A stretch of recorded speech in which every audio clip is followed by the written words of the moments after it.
কি মাছ পাঠিয়েছো? ও, এটাই মনে মনে ভাবছিলাম।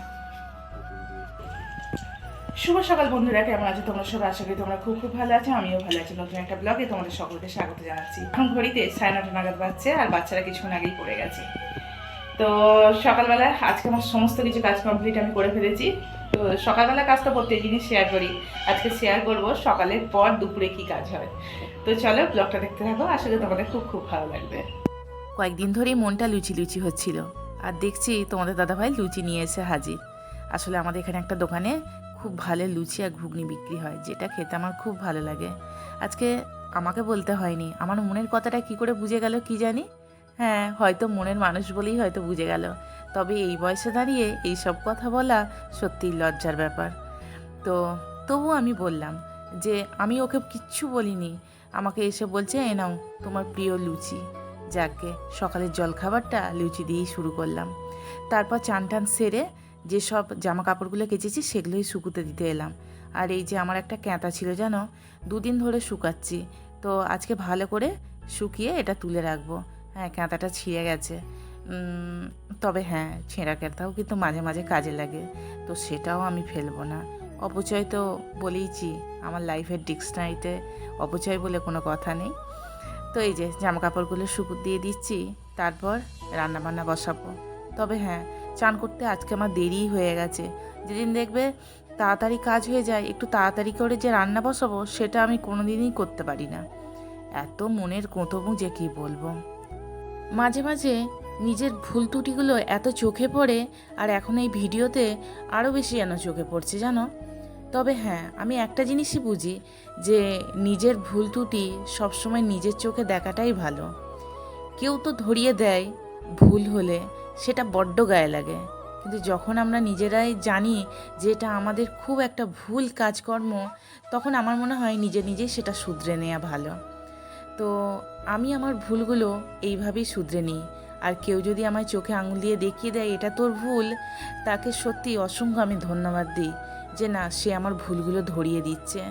অনেকে তো এইসব কথাগুলো রেগে যায়, যে হ্যাঁ, কেন আমাকে বলছে, কিসের জন্য বলছে, আমি যা করছি সব ঠিক করছি। কিন্তু ভগবান যে আমাদের পৃথিবীতে পাঠিয়েছে, আমাদেরকে কি পুরো পারফেক্ট করে পাঠিয়েছে? ভুল ত্রুটি তো আমরাই করি। হ্যাঁ, আমার কি লাইফে কোনো ভুল হয়নি? অবশ্যই হয়েছে। কিন্তু চেষ্টা করি নিজের ভুলগুলোকে শুধরে নেয়ার। কারণ আমরা জানি যে মানুষ মাত্রই ভুল হয়, এবং সেই ভুল শুধরে নেওয়ার দায়িত্বও কিন্তু আমাদেরই থাকে।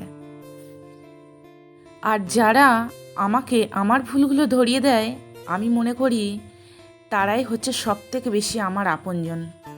কারণ তারা আমার ভুলগুলোকে ধরিয়ে দিচ্ছে, যাতে আমি নিজে পারফেক্ট হতে পারি। আমার ওই মিথ্যে কথা বলা বা ওই যে আড়ালে আবডালে কথা, এগুলো আমার পছন্দ হয় না। যেটা আমার ঠিক সেটা আমায় বলো, এটা আমার কাজটা ঠিক হয়েছে। আর যেটা আমার ভুল সেটা আমাকে বলো যে এটা তোর ভুল হয়েছে। এতে রাগের তো কিছু নেই, মানুষ মাত্রই ভুল করে। প্রথমেও বললাম, আর এখনও বলছি। তো এই নিয়ম নীতি নিয়েই আমি চলি। আমিও একটা কথা বলতে গিয়ে কোথায় যে চলে গেলাম আর কত দূর চলে গেলাম, আমি এখন নিজেই বুঝতে পারছি না যে বাবা আমি কী কথাই না তোমাদের সঙ্গে শেয়ার করছি। যাকে, এটাও কিন্তু সেই মনেরই কথা, তাই না? আমাদের মুখ তো মনের একটা আয়না। তো সেটাই। তো তোমাদের দাদাভাই আজকে ইলিশ মাছ 2 পিস পাঠিয়েছিল, তো সেটাই কচু দিয়ে আলু দিয়ে ঝোল করছি। আর যেটা আমি প্রথম করছি কচু দিয়ে ইলিশ মাছ, জানো, নোনা ইলিশ করেছি, কিন্তু এই ইলিশ তো করিনি। তো বেগুন দিয়েই আমার ভালো লাগে, আর তোমাদের দাদার ফেভারিট হচ্ছে কচু, তো সেই কারণে কচু দিয়েই ঝোল করলাম। তবে হ্যাঁ, খুব হালকা পাতলাভাবে করেছিলাম। তো দুপুরবেলা খাওয়া দাওয়ার পর শুয়ে পড়েছিলাম, শরীরটা একটু কেমন হচ্ছিল। তারপর বাচ্চাদের পড়ালাম, তারপর চলে এলাম ছাদে। অবেলা হয়ে গেছে, জামা কাপড়গুলো সব তুলে নিই। আর ক্যাঁথাটা একবারে পুরো মানে কটকটেভাবে শুকিয়েছে। আর যে পরিমাণে রোদ দিয়েছিল, বাপরে বাপ! তবে হ্যাঁ, জামা কাপড়গুলো অনেক আগেই শুকিয়ে গেছে, যেগুলো আমার তুলে নিলে ভালো হতো, কিন্তু ওই সময়ের অভাবে আমি করতে পারিনি। খাওয়া দাওয়ার পর না, শরীরটা একটুও বইছিল না। অন্যান্য দিন এত আমার দেরি হয় না, আজকে যে পরিমাণে দেরি হয়েছে। এর কাজ পড়ে থাকলে না আমার একদম ভালো লাগে না, জানো। তবে তোমাদের দাদাভাইকে বললাম যে দেখো, আমি বাসন ফাসন মাজবো, একটু কাজ বাজও আছে, তুমি সন্ধ্যেটা দিয়ে দাও। তো সেই কারণে ও আজকে সন্ধ্যেটা দিয়ে নিচ্ছে, আর আমি ফটাফট করে বাসন কোসন মেজে নিচ্ছি। আর মনে হয় যে কি বলতো, যে কালকে আর এরকম ভুল করব না। আবার খাওয়া দাওয়ার পর আবার শরীরটা এমন হবে, মনে হয় যে একটু রেস্ট নিই, তারপর পরে কাজগুলো করব। তো চলো আজকে তাড়াতাড়ি করে বাসন কোসন মেজে নিয়ে এই ঝামেলাটা মিটিয়ে দিই।